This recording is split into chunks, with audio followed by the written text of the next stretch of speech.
ചിക്കമംഗളൂരിൽ കാണാതായ ശ്രീനന്ദിയുടെ മൃതദേഹം പുറത്തെടുക്കുന്നു. മൃതദേഹം കണ്ടത് 1500 അടി താഴ്ചയിൽ.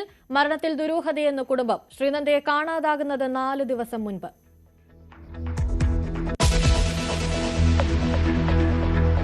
കണ്ണൂർ അഞ്ചരക്കണ്ടി മെഡിക്കൽ കോളേജിൽ BDS വിദ്യാർത്ഥി ജീവനൊടുക്കി. ആത്മഹത്യ ചെയ്തത് തിരുവനന്തപുരം സ്വദേശി നിധിൻ രാജ്.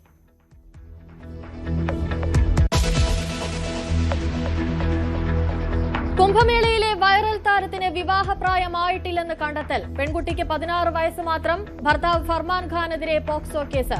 കേരള മധ്യപ്രദേശ് DGPമാർ ഹാജരാകണമെന്ന് ദേശീയ ഗോത്ര കമ്മീഷൻ.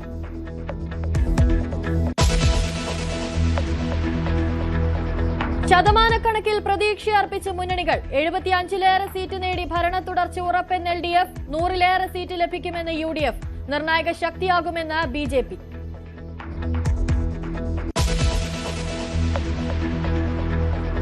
വോട്ടെണ്ണും മുൻപ് ആഗ്രഹം പറഞ്ഞ മുസ്ലിം ലീഗ്. ഉപമുഖ്യമന്ത്രി സ്ഥാനത്തിന് ലീഗിന് അർഹതയുണ്ടെന്ന് മുനവർ അലി തങ്ങൾ. അല്ല, ഉപമുഖ്യമന്ത്രി സ്ഥാനം ലീഗ് നേരത്തെ വഹിച്ചിട്ടുണ്ട്. അതിന് ഞങ്ങൾ അർഹരാണ്. അത് നേരത്തെ CH മുഹമ്മദ് ഖായ സാഹിബ് ഉപമുഖ്യമന്ത്രി ആയിട്ടുണ്ട്. ഔഖാദർ കുട്ടി നഹ സാഹിബ് ഉപമുഖ്യമന്ത്രി ആയിട്ടുണ്ട്.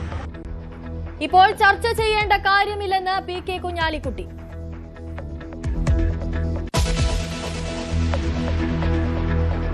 വോട്ടെടുപ്പിന് പിന്നാലെ സഭയ്ക്കെതിരെ തുറന്നടിച്ച PC ജോർജ്. മെത്രാൻമാർക്കെതിരെ അധിക്ഷേപ പരാമർശം. FCRA നിയമം ഉടൻ വരുമെന്നും ജോർജിന്റെ മുന്നറിയിപ്പ്. ഈ സഭയ്ക്ക് എന്തെങ്കിലും ഗുണം കിട്ടിയിട്ടുണ്ടെങ്കിൽ അത് എന്നെ കൊണ്ട്. മറ്റു രണ്ടോമാർക്ക് എന്ത് കിട്ടി? അവന്മാർക്കൂടെ എന്ത് കിട്ടിയിട്ടാണ് ഈ സഭ ഇങ്ങനെ വൃത്തികെട്ട പണി ചെയ്യുന്നത്? നാണം കെട്ടവന്മാർ. ഈ സഭയെ തള്ളിപ്പറയേണ്ടി വരും.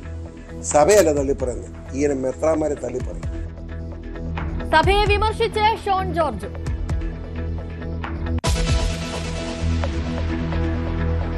ലൈംഗികാതിക്രമ കേസിൽ കർശനോപാധികളോടെ രഞ്ജിത്തിന് ജാമ്യം. ഷൂട്ടിംഗ് സൈറ്റിൽ പോകരുതെന്ന നിർദ്ദേശം. എല്ലാ തിങ്കളാഴ്ചയും പോലീസിന് മുന്നിൽ ഹാജരാകണം.